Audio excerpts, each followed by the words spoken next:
Em algumas cidades, existem prédios que não parecem errados. Eles parecem incompletos, não quebrados, não danificados, apenas irresolvidos. Vistos de fora, são comuns. Não há sinais de decadência, nenhuma rachadura na fachada que sugira um problema. A vida segue normalmente. Moradores passam todos os dias, entram, saem, porteiros cumprimentam, entregas são feitas, nada de estranho é reportado, nada nunca falta. O elevador, em particular, funciona perfeitamente. Ele responde ao chamado. Ele chega ao andar correto. As portas se abrem com um som suave e previsível. Não é aí que o problema começa. O problema, se é que podemos chamá-lo assim, só aparece depois que as portas se fecham, e não imediatamente.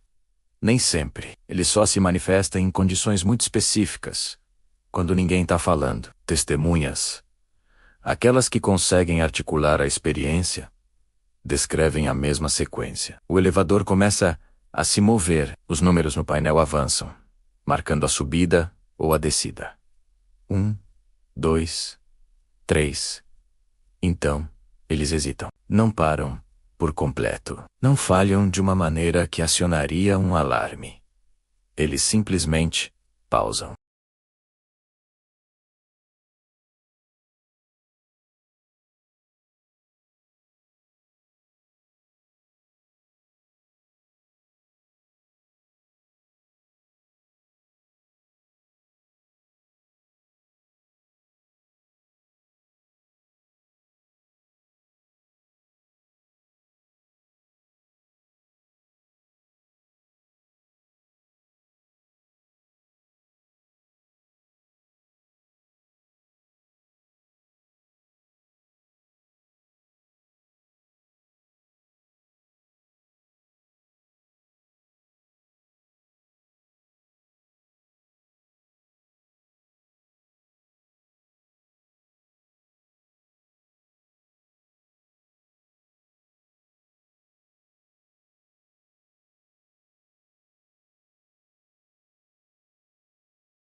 Mas aqueles que assistem a si mesmos nas gravações não sentem reconhecimento.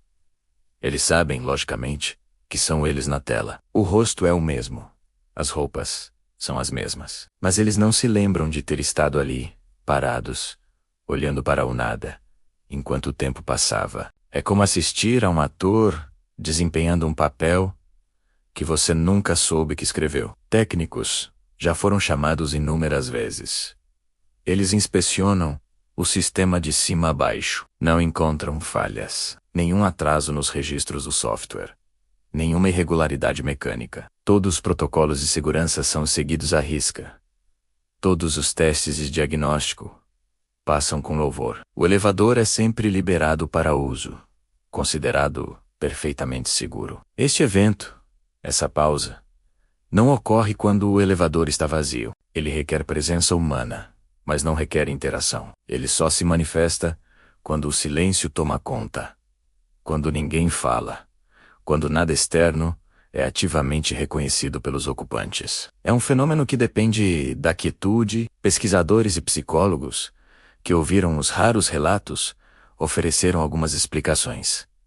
Deriva cognitiva, um colapso momentâneo da atenção, microdissociação induzida por um ambiente confinado. Nenhuma dessas hipóteses, no entanto, consegue explicar por que a pausa parece ser sincronizada entre diferentes pessoas no mesmo elevador. Por que ela se repete de forma tão consistente sob as mesmas condições? A teoria principal, a mais perturbadora, é também a mais simples. O elevador não para. A consciência, sim. Por um breve e imensurável intervalo, a atenção se solta do fluxo do tempo. A experiência falha em ser registrada pelo cérebro. É como se a câmera da mente parasse de gravar por alguns instantes. Quando a consciência retorna, o movimento do elevador já continuou. Nada foi fisicamente perdido.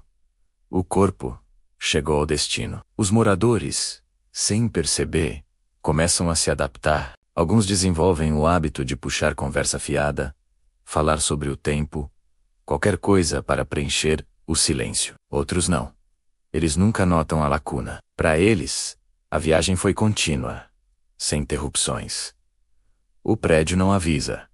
O sistema não corrige. Ele simplesmente continua a sua rotina mecânica. De fora, nada parece incomum. A cidade pulsa, o trânsito flui. A vida segue, como se todos os momentos fossem contínuos, interligados. Ninguém questiona o que a mente falha em registrar. Mas em algum lugar, entre os andares daquele edifício, a experiência escorrega silenciosamente. Não é apagada da memória. Ela nunca foi adquirida. A vida segue, sem a menor consciência do que nunca chegou a ser. Essa pausa não se anuncia. Não há um sinal, um som, um marcador interno que diga à mente para notar sua própria ausência. O corpo permanece perfeitamente funcional. O equilíbrio é mantido. A respiração continua estável. Nenhum sistema de alerta biológico é acionado. Os sistemas do elevador também não falham. Eles continuam executando suas instruções, movendo a cabine de um ponto a outro. O movimento é ininterrupto. A pausa existe apenas no campo da percepção, não na maquinaria. Do ponto de vista técnico, nada aconteceu. Nenhum atraso, nenhum desvio, nenhuma anomalia. Os códigos de tempo nos registros digitais avançam sem interrupção.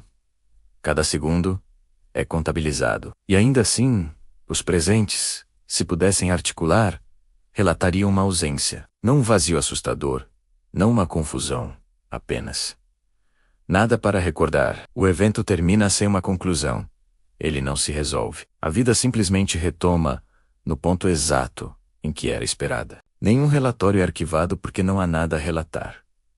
Nenhum registro é alterado porque não há erro a corrigir. Nada exige atenção. O sistema espera, não ativamente, não de forma deliberada. Ele não busca a repetição do fenômeno, mas sua configuração permite que ele aconteça. As condições se alinham novamente. Um ou mais passageiros, silêncio, quietude.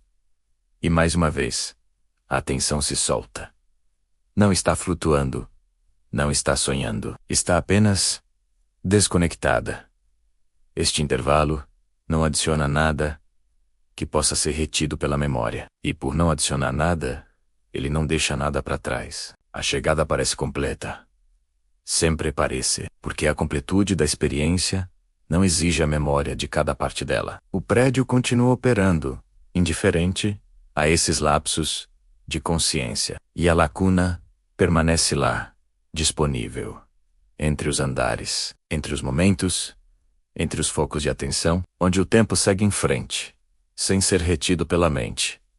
E nada é realmente perdido, porque nada jamais foi adquirido em primeiro lugar. Nada anuncia a repetição, nenhum som diferente, nenhuma variação na velocidade. O sistema se comporta exatamente como antes. Os números no painel continuam visíveis, avançando com uma calma mecânica, não apressam, não hesitam. Simplesmente exibem o progresso. O silêncio retorna sem ser instruído. Ninguém comenta, ninguém reage. A maquinaria não se adapta, não aprende. Ela apenas executa, ela repete. Ela não espera por nada. Os segundos se acumulam normalmente no relógio do universo. Nada é omitido do tempo objetivo. Nada é comprimido. De uma perspectiva analítica, esse intervalo é redundante. Ele não adiciona dados úteis. E ainda assim, a observação do fenômeno continua, porque uma ausência ainda é um resultado. Cada ciclo se resolve da mesma forma. Chegada, nenhuma diferença é detectada no resultado final. E essa consistência é, talvez, a parte mais estranha de tudo. A normalidade do resultado final apaga a normalidade do processo. A experiência é como um filme com alguns frames faltando. Você não nota a ausência dos frames, apenas a continuidade da cena. O cérebro preenche as lacunas com a suposição de que tudo continuou como deveria. A viagem de elevador foi normal. O tempo passou. Eu cheguei. Fim da história. Mas a história não termina. Ela apenas se repete silenciosamente para aqueles que entram e ficam quietos. A cada viagem, uma nova oportunidade para a atenção escorregar. Uma nova chance para o momento não ser vivido, apenas atravessado. E ninguém nunca saberá. O prédio guarda seu segredo, não por malícia, mas por indiferença mecânica. Ele é um palco para um evento que não deixa rastros. Uma peça que acontece sem público consciente. E assim, a vida continua, construída sobre uma base de momentos que assumimos serem completos, sem nunca suspeitar das pequenas fendas por onde a experiência escorre, para nunca mais ser encontrada. Obrigado por assistir. Se você gosta de explorar mistérios como este, não se esqueça de se inscrever e ativar as notificações. Até a próxima.